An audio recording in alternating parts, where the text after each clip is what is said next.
This is what my hair looked like exactly 1 year ago. It was so crazy broken and so damaged, and it felt like straw. I'm gonna put a bit more footage here so you can see. So yeah, wow. I was really like, okay, shit, I need to do something. And that was when I decided I'm gonna embark on my hair healing journey, and I'm just gonna do whatever I can to heal my hair and save it. And it's 1 year later. My hair is so much healthier. I basically don't even recognize it. And so in this video, I want to share with you everything I did, all the things, all the tips, everything I learned on the way. I would say let's just start right away with the very first thing, which can be really tough to hear. At least for me, it was horrible, but it was a realization that I had to cut my hair a lot. So I really just had to cut all the broken part off, because there's just a certain limit your hair can reach when there's just nothing else you can do apart from cutting it off. So yeah, I took off a huge chunk, and that was a really, really big learning for me, because I somehow thought I'm just gonna let my hair grow and cut it as little as possible, and it's gonna be long and nice. But that is actually the exact opposite of what you should do if you wanna grow your hair. Then it's really super important to get a regular trim, like every 3 to 4 months, because what happens if you don't cut off the kind of dead ends and the broken parts is that it's gonna travel up your hair, and it's just gonna make it impossible for your hair to get long, because the hair, it's just gonna break off. If it's not healthy, it's not gonna stay. The next thing we need to discuss is the whole topic around hair washing, because I feel like it's a little bit controversial, especially in regards to how often should I wash my hair. Because of course you always hear don't wash it too often, don't wash it every day or every other day. There was this big thing about hair training, so trying to go as long as possible between your washes. And there's actually now a few new studies that show that that's also not good, because if you go too long, then there's just so much oil and stuff that can build up on your scalp that then also just prevents your hair from growing healthily and thickly. And so we do want to make sure we wash our hair not too often, but also not too little. So finding kind of like an in-between point. For me, I wash it between every 3 to 5 days. So usually I would say every 4th day. That works really, really well for me. But I think, yeah, you should definitely try and find out for yourself what works best. And then when it's wash day, we are in the shower.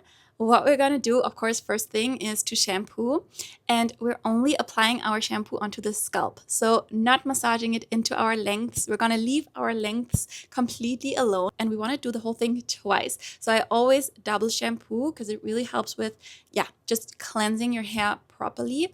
And then I'm using this brush thing, so this, yeah, massage thing that really helps to penetrate the scalp properly and, yeah, remove any kind of dead skin cells and so on. And then also every maybe like 2 weeks or so, I use a clarifying shampoo. I use this one from K18. This is not sponsored at all, but I am actually going to put all the products that I'm using for you down below, all the things that just really made the biggest difference for me, because I'm not going to talk about all of them, but they're definitely all down below. And another really, really crucial thing is maybe a little bit obvious, but I still want to mention it, to make sure you don't wash your hair with too hot water. I'm definitely someone, I love a super hot shower, I really do. But when I wash the hair, I really turn it down to like lukewarm water. And then when I just wash my body, I turn it back up so that it's really hot. But yeah, just really making sure we're not kind of boiling our hair, because that just causes so much unnecessary damage. The next thing was another huge game changer for me, because I actually think it was one of the reasons why my hair got so crazy damaged, and that is that I stopped using conditioner. I just didn't use any conditioner at all, because I felt like my hair looked so much better, was so much easier to style. And so when I didn't use conditioner, and the thing is that that's really not good, because what conditioner does is that it closes the hair cuticle, so it makes it a lot stronger to any kind of outside forces, and just really, yeah, close it together. So we always want to use conditioner after every wash. Again, I'm gonna put my favorite one for you down below. And then when we get out of the shower, let's not take our regular towel. No, we have an extra hair towel that is a microfiber towel, which is a million times better than your normal towel, because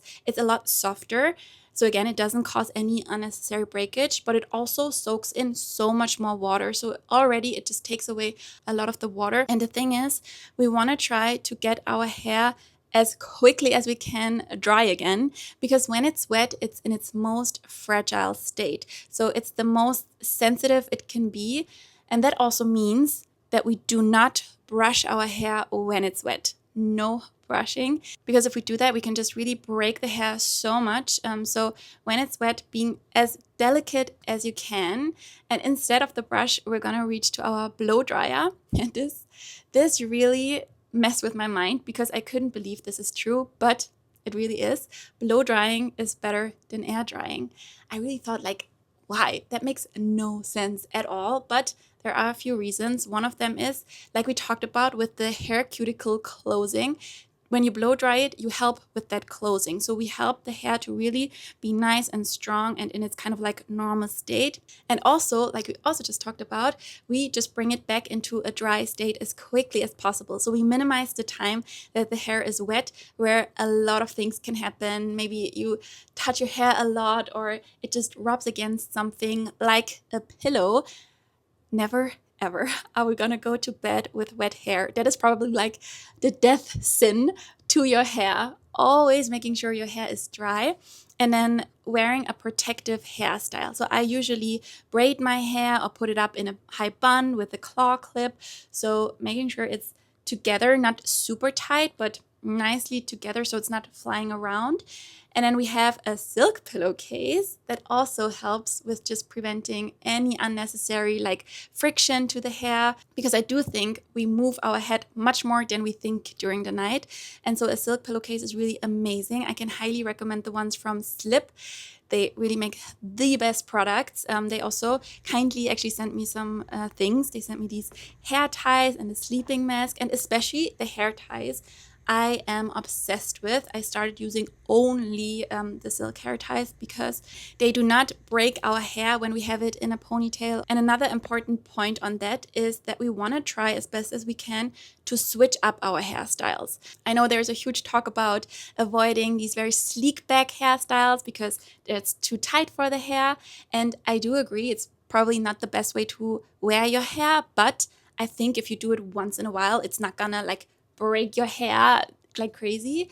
I just think the important thing is not to do it every day. With any hairstyle, not doing the same thing again and again all the time. I think that is where the breakage comes from, because you just pull your hair together at the same place all the time. So my recommendation would be to just always switch it up, wear your hair in different styles, use hair ties, use claw clips, just making sure we don't do the same thing all the time. Another thing we need to discuss, which I know you already know, but it is the whole thing around heat, and I just want to give you my take on it. So we all know reducing heat as much as we possibly can, always using heat protectant and so on, that is super crucial.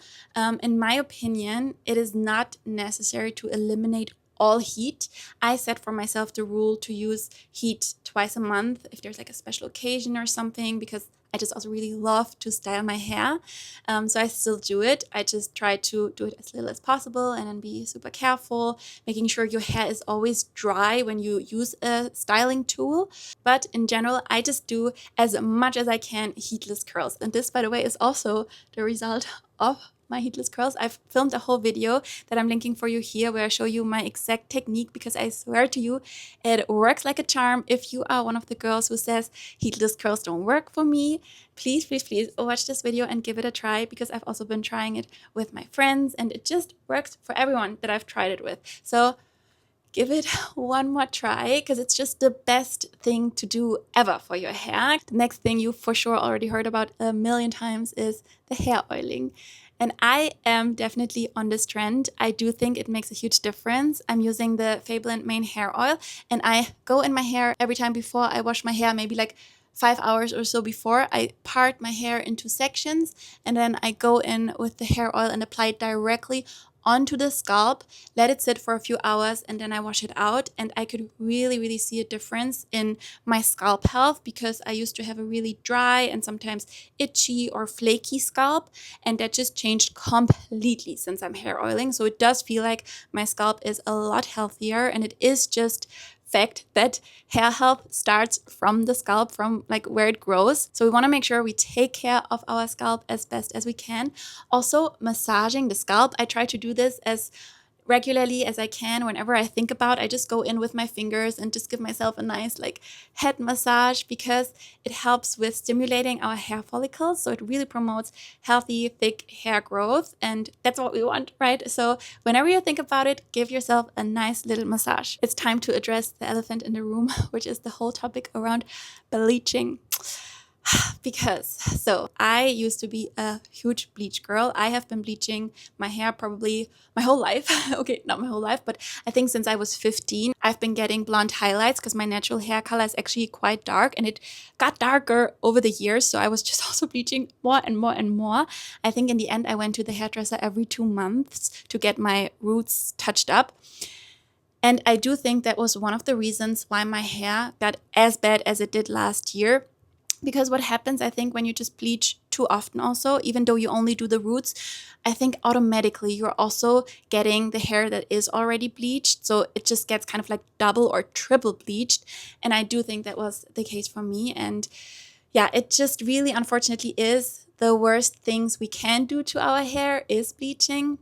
But I have decided for myself that I'm still gonna do it, but first of all, a lot less. So I'm getting highlights now every 6 months. And also, as you can see, obviously a lot darker. So I've been now really trying to grow out my natural color while still getting highlights, also to just, get the transition right. I, by the way, do have a toning though that also made it overall a bit darker, because otherwise my ends would be a lot lighter than they are now. But yeah, my goal right now is to just, let it grow out and just touch it up now and then, get a little bit of color in, because I just do feel like it makes it look a little bit more fresh and nice, especially during summer. But in general, yeah, reducing it as much as you can. And if you do bleach your hair, I think then it's really of absolute crucial importance to take the best care of your hair as you can. So following all these tips that we've been now talking about, and just really investing time and energy and also a little bit of money, because just so many of these products are unfortunately a bit like pricey, investing that to really making sure we take care of our hair and just help it kind of deal with the bleach. The last big tip, which in my opinion is by far the most important of all of the tips, is to remember that hair health starts from the inside. Obviously, like we talked about, yes, it starts from the roots, but before that, it starts from our body, because our body, of course, uses all the minerals and vitamins and so on that it has to recreate the cells, to renew, to kind of grow everything, our hair, our skin, whatever. And so we want to make sure that the material our body has available is the best possible. So it has all the minerals, everything it needs to just work in the best way possible. And therefore really focusing on eating super high protein, eating good fats, taking omega-3 supplements, zinc supplements. Those two are really my absolute recommendation to take. They can make a huge difference for our hair health. But just, yeah, overall eliminating processed food, focusing on whole foods. And then, of course, keeping also in mind, it's not just about diet, it's also about overall lifestyle. So how much stress do you have? What can you do to reduce your stress? How much do you sleep? Like, yeah, everything you can to take care of your health is going to show in your hair. It really is. And also in your skin, just, yeah, like overall. Maybe you already know, but I have so many videos on my channel about health, about healthy eating, lots of recipes, what I eat videos with so many high protein, nourishing recipes. So if you need some inspiration, then definitely make sure you watch those videos. And yeah, I really hope that this video was helpful for you. If you have any questions, definitely let me know. Again, all the products I'm using are linked down for you below, and I can't wait to see you in my next video. Bye.